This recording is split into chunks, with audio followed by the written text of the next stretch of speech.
land is green, can't you see? Nigeria is green. Africa is super green. No wonder investors are running from all around the globe to Africa. And here you are telling me that there are no opportunities. As long as Nigeria has lots of problems, it goes to say that there are lots of opportunities because these problems need solution. Welcome to a brand new episode of the OMA Living Show. My name is Marilyn Anona. You're a social and media entrepreneur. I do a lot, as you already know, from public speaking to hosting your event to entrepreneurial coaching and mental health, advocacy, counseling, therapy, and mentoring. So call on me should you need any of this. And so back to the topic, entrepreneurship. I'll be with you right after the break where I'll be talking to my special guest, CRAFTIVITY. See you right after the break.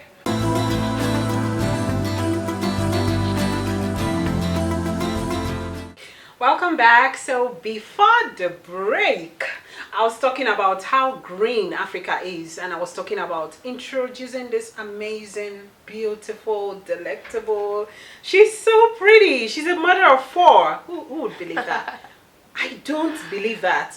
If not that, I feel like you don't have any reason to lie. I mean, she doesn't look like she has dropped 1 kid, and she has 4. Welcome on the show, MARYJANE. Thank you so very much, Oma. Wow. Nice to have you on the show. Thank you, it's a Been pleasure. speaking for 2 weeks now. Yes. Or 3. Or more, yeah. Yeah. And we're talking. It's today. It's finally your Yeah, normal living show and I'm set. glad I made it. I'm so happy to see you as well. Thank you. So we are talking entrepreneurship. Africa is green. Nigeria is green. Yesterday I went to a farm in Kefi, Nasarawa State. That was my first time of going to a proper farm. Wow. I saw animals like farm. It's 3,000 Like hectares. animal farm. Thank you. I saw more than 2,000 cows. Wow. I saw lots of sheep. I saw turkeys in large number. Wow. I saw chickens. Amazing. You know, and then I saw for the first time melon, egusi. Wow. I saw what it looked like. Wow. And I saw a lot. Cool. There's this food Igbos call fio. Wow. I saw it. I saw. Wow. I was overwhelmed. Wow. And all through when we're now coming back to Abuja, I felt like, God, I kept thinking, Nigeria is green. Yes. And yet people say there are no jobs. It only means we need to exploit ourselves. By exploiting ourselves, I'm like go inward and find what it is within us that we can do to help our country. Exactly. We're in that phase where entrepreneurship is the in thing. I think advanced countries were at that stage at some point. Yes. And today we're celebrating America, China. It is time we start to work so that in 10 years we will be celebrated. Exactly. Welcome on the show once more. Thank you so very much. Don't mind me. I talk for a living. So Of course. sometimes when I go on and on and on. So we're talking about entrepreneurship and we're bringing it down to the females now. Okay. I know you're an entrepreneur. I've just introduced you as MARYJANE Wanwe. But please can you tell our viewers who MARYJANE Wanwe is? Okay, first of all, is MARYJANE Udo Anwulika. Oh. Yes. Oh, okay. I am Igbo, married to Akwa Ibom. That's where you get the Udo. Oh, so Wanwe is your name. No, there's no Wanwe there. There's it's MARYJANE Anwulika. Okay. And then Udo. Oh, okay. And most people call me Jenny Smiles because I smile a lot. Ah. I do a couple of things as an entrepreneur. I sing, apart from being an accountant, which is what I studied in school. Yes. And maybe coming back to the story of how I found myself in accounting class. Okay. It's something also that we need to look into when it comes to career path. Sure. So yes, MARYJANE Anwulika, it's an entrepreneur. That's what they call it. I'm a very restless entrepreneur, or should I say I'm a very restless person. I love to do things that I have passion for. And having studied accounting, I didn't like restrict myself to accounting alone. Yes, they say there's no knowledge, there's a waste. Actually. So as a graduate of accounting, of course I've had the opportunity of working in the banking sector. That's Stanbic IBTC Bank. I've also worked with a couple of private organizations. Like I don't believe in maybe waiting until NNPC gives you a job. Of course, everybody wants to get the big white-collar job, but I don't get to wait. So, and like you said, I talk for a living.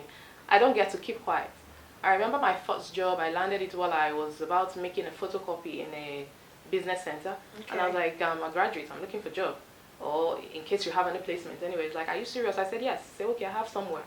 Funny. And that was it. And that was it. So I worked as an accountant attached to the main professional accountant.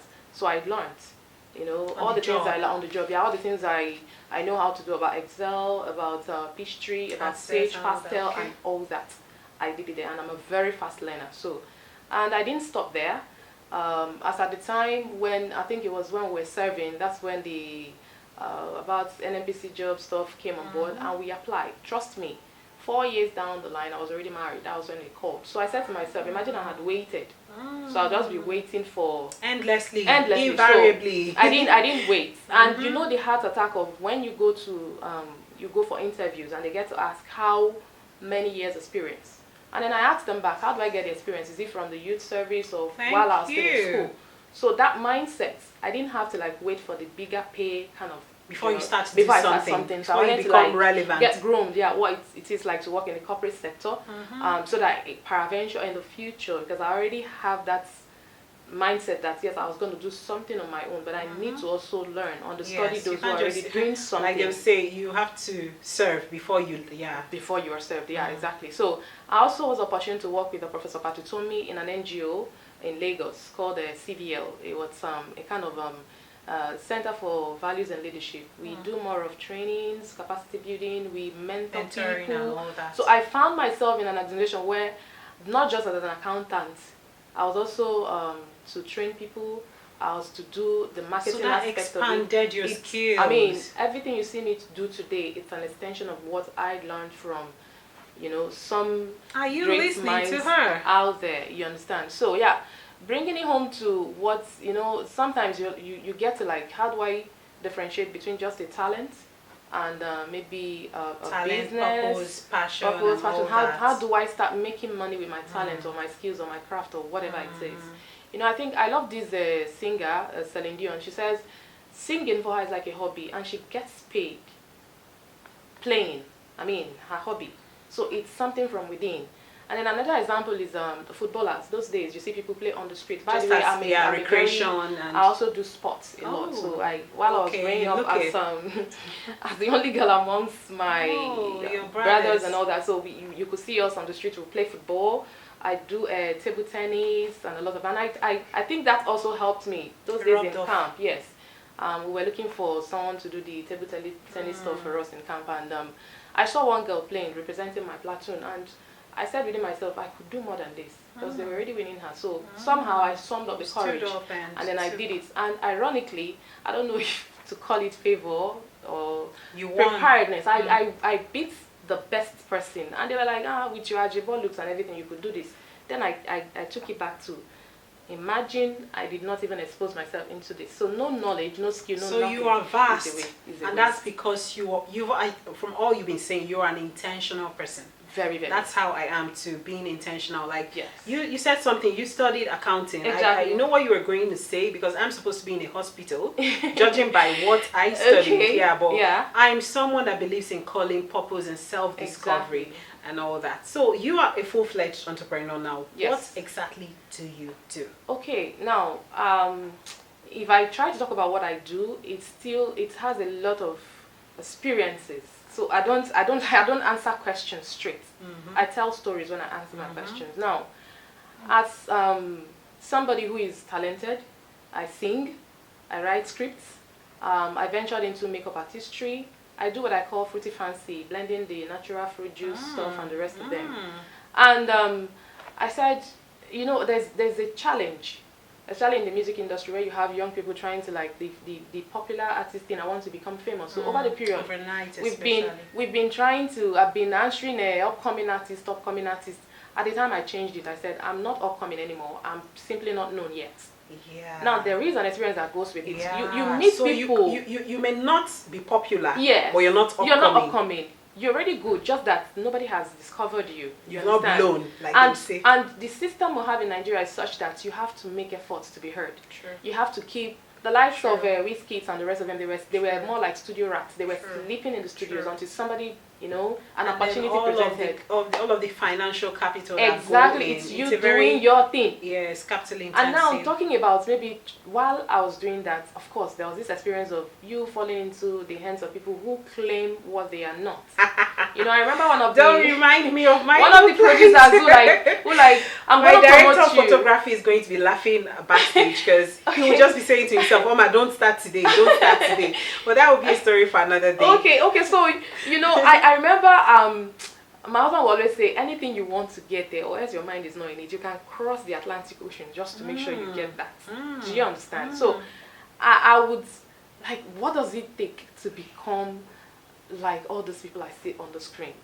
They say you need to travel here to get so and so, you need to get a record label, sign you on. So if there's any newspaper publication somewhere and a friend will always tap me, MJ, you sing, see these people, can you come? I will call. And it means leaving Anambra down to, what's it called? Dubai, somewhere in Ibadan. That was my first journey. What was dragging me there? Passion. I knew I had a talent, so I wanted to do something. You were not having the problem of the comfort zone thing. No, you were always ready to exploit yourself. Exactly. Yes. And then singing, I wanted also to skill myself. That was the era of MTN Project Fame. Okay. I think it was Chidima's set. After Chidima's set, I went. So I could see the man who promised to like promote me. You see them, you made a deal where you barely know what a deal contract the bonds, was about. everything you've signed and then stuff. I saw myself having to like, okay, he was supposed to get the 60%, me 40. I saw myself bringing the 40 and him using the 40 to produce and still selling back to me. And then I saw the aspect of, why not change your style of music? Because I was a gospel artist. Why not change it to the secular thing? And then if you want to do your photo shoot, why not do the cleavagey kind of stuff and become acceptable? So, but something down me knew that, no, this is not me. Even my style of music, those days in the Eastern part. You have a brand. Yes, there there's is a brand. something you want to project. Exactly, just that they don't understand. You don't necessarily need to be commercial. Thank you. It has happened to me, even in this field, TV presenting and all of that. Exactly. People come to me, Oma, you're too boring. You're a young person. You're a millennial. You should. I tell them. There is an audience for you. Thank you. That's why I introduce myself as a niche TV presenter. There is an audience for you, so you don't necessarily have to be like every other person. I am very futuristic. Exactly. I'm very intentional because I know I have a future. Exactly. And then when you refer me to someone like Wendy Williams and the rest, I tell you I am not selling a Wendy Williams brand. If I am forced to look into the future and want to say, okay, this is who I am selling. Okay. I'm seeing a Michelle Obama. I'm seeing a Melinda Gates. Okay. I am not seeing that glamorous. Do you know the risk of trying to force you into someone else? You lose your originality. And then you won't struggle. Yes. You struggle doing what. I remember one of the days we had to jump into the studio. You know, there were a lot of guys who wanted to do the rap thing, and they were like, MJ, you like this kind of cool kind of songs, even the Christian thing. It sounds more like all this Western kind of stuff, you know. And they were like, let's just do something very lively to sell. And trust me, we started. Because I lost my voice. And you know what? You may end up being depressed. Thank you. So let me cut you short. Okay. So what you do is, at the forefront of everything you do, what you're currently pursuing is music. I haven't not music. You know, like I told you, I've done a couple of things and I'm still into a lot of things. But I said to myself, I can't do all those things at a time. Of course. I mean, at the same time. So I created a concept called CRAFTIVITY. Now, what's CRAFTIVITY? By the name, it's very, very self-explanatory. It's a platform that seeks to like discover, we mentor, we train, and then we practically empower young creatives. What do I mean by that? Now, you have a skill, you have a talent, yes. You need some level of maybe brushing up, finishing, mentorship, which was what we didn't have. That made us fall into some fraudulent whatever in the past. So it doesn't stop there too, because like I told you, I've worked with a brand. What we do is mentorship. We'll have people like so the knowledge from that exactly. So it stops there. Now I took it further. I said, people have heard. A lot of youth have heard things, but you still find them talking about, I don't have the capital, I don't have this, I don't have... And then some of them, it's not the money they actually need. They need the work tools. They may need the guidance so that you don't blow up money. Do you understand? So most people don't need money. What they need is that direction, guide. a mentor, it's somebody who is able to, like, you understand, something like that. So what I do currently focuses on getting people from different, like, very beautiful sector, industries, exactly branches. So we promote them through exhibitions. We do things like contests, where you house people and have them to, like, compete based on their skills. All right. We have different categories. It could be fashion, under beauty, under ICT, craft, what have you. And we judge you based on what you can do. That's and then at the end, the winner, they get something. Oh, another aspect is where you group them. You group them, and then you make them build each other. You understand? More like a cooperative. You find yes. They each find their strengths and their weaknesses. Exactly. And Exactly. And then we also get, at one end, we get the sponsors. At another end, you have people who need this. We are the middle.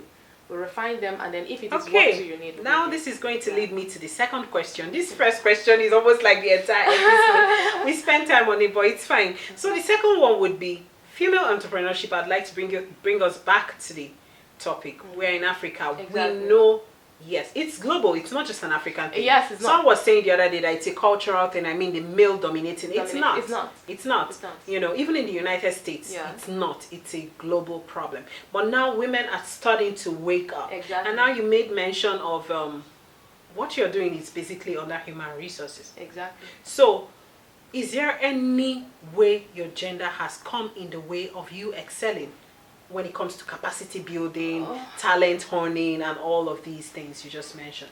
Well, I don't, maybe because I grew a mixed male. So, in fact, in my family, they see me as the male, as in, like, I'm mixed.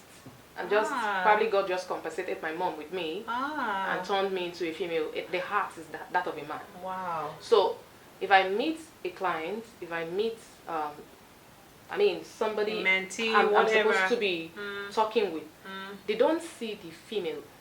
They see me. Like, they see the content. So I get worried most times when I have to, like, send maybe younger volunteers or younger staff to go out, source for sponsors, and they come back telling me that they were harassed. And I remember back those days, I used to have a reverend father who would, like, do you know, sitting with you, you can talk, and you're a very good conversationalist, and you have just content. You understand. So, and then do you know why most girls fall into this problem of sexual harassment and all that? I'm not saying that we don't get harassed, but I'm saying that you distract the person with your content. So the Reverend Father when you're was like, blank, it's easier. Exactly. But when you don't have anything to discuss, you begin to discuss your body. It's easier. I share an incident with you. Now I'm a lady, and then another lady comes into a place, a cosmetic store in Wuse too, and then she's trying to talk me into opening an account with her bank. And then she's so blank. All she is selling is, even as a female, I was pissed. I saw the body language was wrong. She wasn't a professional by any standard. Instead of you to sell what your bank is about, why I should leave a Diamond Bank or a Zenith Bank to open a bank account with bank XYZ. Exactly. You're trying to tell me, open account with us now. More like I am just a lady now. You shouldn't allow son to be hitting me. Sympathy marketing. And that is, business doesn't thrive that way. It doesn't. It shouldn't. You expose yourself to predators and become a prey.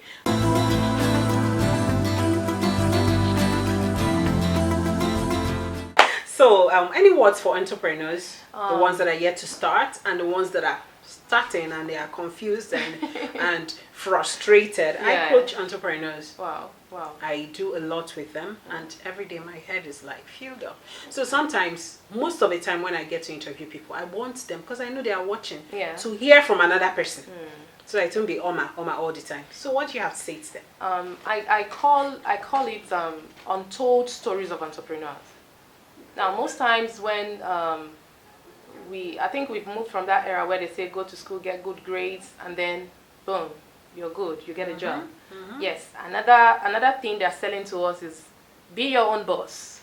In fact, I was a victim of, or should I say, let me not use the word victim, the era of a get rich quick, or the Ponzi's, or the MLM, and all that. So because I sell concepts easily, and I'm a very good presenter when it comes to marketing and all that. So people approached me, and with the way I even discuss their package, you almost want to think that I own it. So at the end of the day, sincerely marketing all these things, and I discovered that some of these things were half-baked. Some of them were like, I mean, listening. It costs me money. It cost me friendships. It cost me a lot. Things that's why I use the word work in progress. I've not arrived. I'm still Nobody has trying to like, solve that. Yeah. So there are things like, there are stories that they don't tell us as entrepreneurs. They don't tell us that we'll get to that level where we make some financial blunders that will cost you your loved ones. Oh my God, nobody They tells don't tell you that you get to that point where you don't have money in your pocket, you know what I was but you must told? go for your... The concept was there. I don't have problem with ideas. Okay. Like, sometimes when I'm in a group, I recently went for something in Maitama. It was a capacity building class. Okay. And just before the person who is speaking has landed, I've completed it. And just before he's about to finish a question, I've answered it. And then people in the class were like, "Well, how?" They thought I knew. I was just meeting him for the. It's not even an experience. It's a gift. Okay. Because right from primary school, it's been like that. But the point I'm trying to make is that ideas are not enough. I had this my show was highly innovative. The first of its kind in Nigeria. Wow. Anyone who was on that set to tell you. First, it was 5 segments. In 2014, November, it was shot with 5 cameras. Wow. There was no equipment that was not on set. Wow. I'm talking of a show that was shot as of 2014 November, because that was when I shot the first season of OMA Living Show. Wow. We spent almost 10 million naira. So you can imagine that. But nobody tells you that, yeah, Oma, you're intelligent, you're talented, you are this idea is awesome, it's amazing. But nobody tells you that when you are done producing, you're going to have problems with sponsors. Exactly. You're going to have problems with continuity because you cannot get sponsors. You're going to have to get airtime. They make it sound like once you just have the idea, just do your thing. Sponsors will come in. No, I've heard all that. You know? And then what keeps me going is because I've also heard stories of people, and I've seen them like real life. I've seen them. I've heard that so and so person used to be a failed what's it called? A failed model, failed journalist, failed artist, and today she's the biggest brand when it comes to blogging, and everybody wants to blog today. And then people are like going haywire. Go haywire, you understand? I've also heard that the owner of Rock TV and the rest of them used to also make some powerful blunders. So when I hear these stories, I'm like, okay, yeah, so yeah, it's hitting on me now. There are days you wake up and you don't even have the transport fare to go for your next show. But how do you tell people that you who is preaching empowerment even needs to be empowered? My approach is always to be organic. I don't lie to my mentees. Do you understand? Tell them as it is. That's the thing. I do not want them to repeat the same things that happened to me. I don't really fancy this flamboyant kind of lifestyle, this kind of fake lifestyle here and there in Abuja. This over-packaged lifestyle. It's not even. I think Lagos is worse. Where people tend to like sell what they are not, and then they make. And then when a lady gets a car from her boyfriend, she tells you hard work pays. Well, it's been nice having you on the show. So the bottom line of what she was trying to say is business takes time. Yes. It does take time. Process. It is a process. A work in progress. Forget the flamboyant life. People spend money that they are not making from their craft. Exactly. Do not fall into the temptation of trying to mark time. You're chasing craftivity. No, be on your lane. It's been a wonderful time with you on the show. I hope to have you again, and I hope that we have a lot to do together. Oh, cool. Yeah, I'm open. I'll be right back after the break.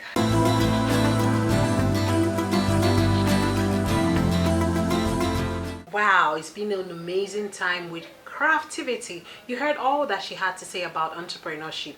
Entrepreneurship is a process. I mean, you cannot bypass it. You can't. Forget all that the motivational speakers are telling you. Forget all of the think it, you'll make it. It is not true. And should you need guidance on how to go about your business, if you're a startup or you're someone who is intending to start up a business, contact me. You would see my handles on your screen. My name is Marilyn Anona. Till I see you next week. Bye-bye.